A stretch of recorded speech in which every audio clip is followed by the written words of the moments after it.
Afternoon. Thank you so much for attending this, and we are so honored and privileged that the Richmond Public Library has asked us to inaugurate their Gelman Room concert series this year. So today I just wanted to talk a little bit about first RVA Baroque. We are a 501c3 nonprofit organization based in Richmond, and we have a mission that we use historical instruments and techniques to honor the performing arts of the past while also opening doors of possibility for the future. We serve Central Virginia through free and low-cost concerts, outreach, education, and the commissioning of original works. And I'd like to introduce today the players that will be playing in this concert. We have Ryan Tibbetts on harpsichord, Kate Tibbetts on Baroque cello, Niccolo Seligman on viola da gamba, and myself, Christine Anderson, on Baroque violin. Today's theme for the concert is diversity and resilience. And it really builds upon sort of an imaginary group, if you will, a community, an imagined community of composers who all faced challenges or were marginalized in some way due to their diverse traits. And so we really wanted to kind of bring this together in terms of our mission as a group that celebrates diversity not only in the past, but also in our local community of Richmond with our very talented musicians as well. So the first piece today that we're going to be looking at is a sonata by Salomone Rossi, who was a Jewish composer who actually really was able to lead the orchestra and wrote music for the Duke of Mantua in Italy. Yet, because he was a Jew, he did not have the same civil rights as most Italians. He was forced to live in the city's Jewish quarter, which is known as the ghetto. And in fact, what we understand that term to be, the ghetto, really comes from this period when we're looking at really the early 17th century in Italy. Despite all of that, he was actually able to publish a book of devotional music. And today's sonata, that he called sort of the first modern sonata for himself, includes violin, viola da gamba, cello, and harpsichord as an ensemble.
Our next piece comes from a composer, Sigismondo d'India, from Italy, or more specifically, actually Sicily.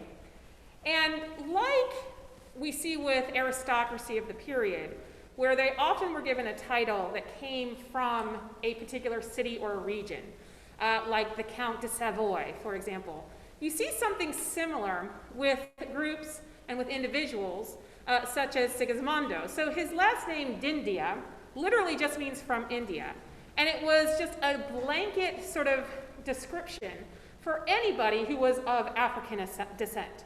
So most of the time they didn't come from India, yet we have this sort of, marker, if you will, this label.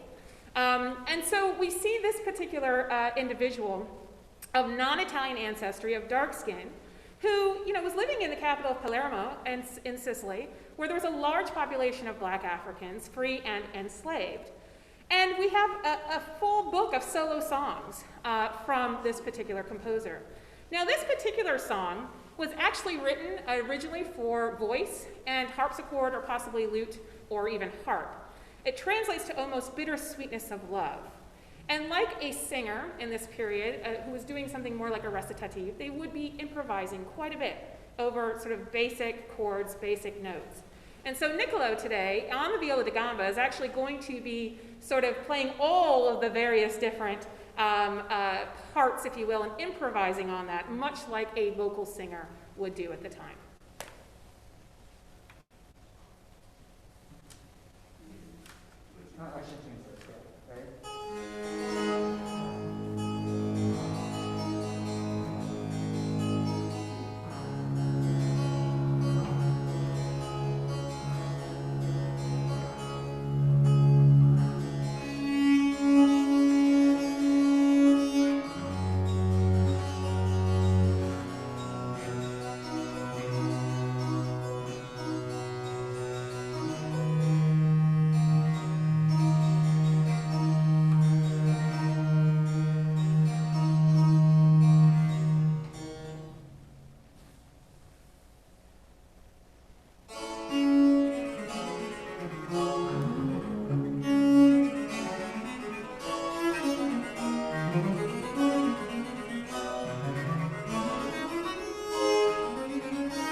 Next piece is a sonata for violin, viola da gamba, cello, and harpsichord. And it's from Johann Rosenmüller, who was a German composer.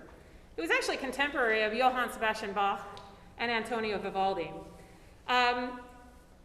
Unfortunately, we don't know as much about him because he was arrested for engaging in homosexual acts at a time when this was not accepted by society whatsoever. He would have actually faced execution. He actually escaped from prison and made his way to Venice, ultimately, and became a music director there in Pieta at a famous orphanage. So when he returned to Germany, we see in this particular piece an interesting mix of not just sort of a German Baroque, but quite a bit of influence of the Italian Baroque style as well.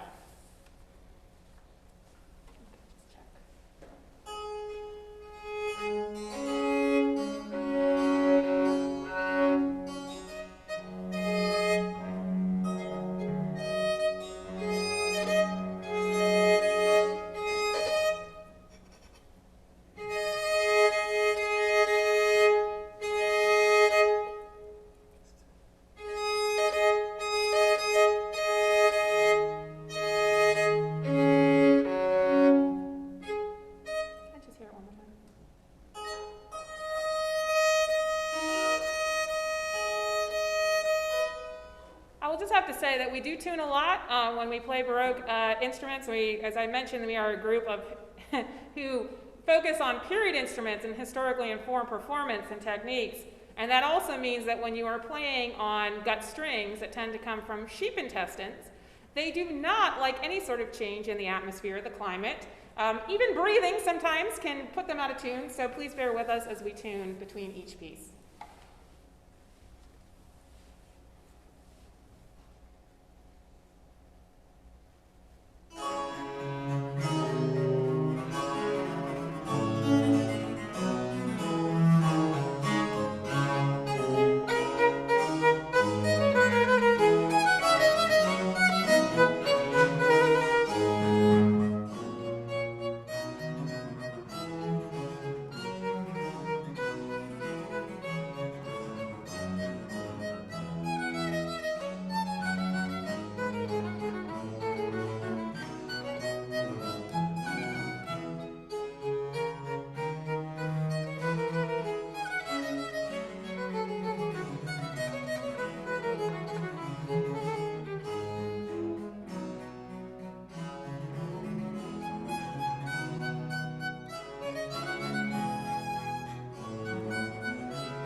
Cozzolani from Italy was a nun, and at a time for women where there really was only two possible life paths. You could either get married, become a wife, become a mother, or you could go to the nunnery. And the nunnery actually provided a certain amount of agency for women at a time where, because of the vow of celibacy and chastity that they took, they could actually be educated, they could lead positions, and in fact, Cozzolani actually rose up through the ranks and became an abbess herself. Nuns, of course, involved in religious devotion were also, music was part of that. And so Cozzolani formed a vocal ensemble at her convent, yet there were still concerns about women, particularly nuns, performing publicly in front of male spectators. And so there's a little bit of tension here in her trying to sort of stand up for her ensemble and, of course, for the music that she wrote. This particular piece, Oh How Good He Is, our translation here, was a vocal duet that is now being arranged for strings. And so it gives you a little bit of a sense of what that vocal music would have been like, but also what it might have sounded like if it had been done entirely instrumentally.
modern devices.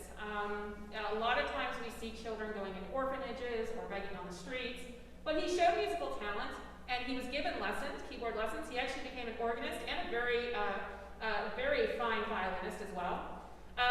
He was fortunate that he had an admirer in Georg Friedrich Händel, who actually chose Stanley to succeed him as sort of the director of the musical program at London's Foundling Hospital, which again was a hospital for many orphans themselves. And so he was very well known at that point in time, even conducting some of Handel's own music as well as quite a few of his own. This particular piece that we're going to do today is an andante from a keyboard concerto that really highlights the harpsichord here, as you'll see.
colony of Guadeloupe in the Caribbean.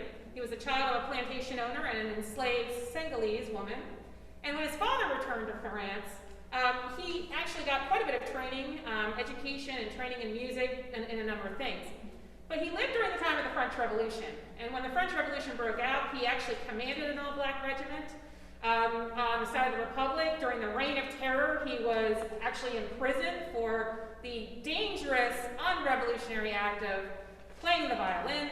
But with all of these accomplishments, because he was illegitimate, and because he was black, he could not inherit his father's wealth or ultimately have a really high sort of position or status in society. Yet, he survived the French Revolution, including the Reign of Terror, and ultimately became a leader of one of France's most sort of best orchestras at the time.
for tuning in and thank the Richmond Public Library once again for letting us start off their concert series this year.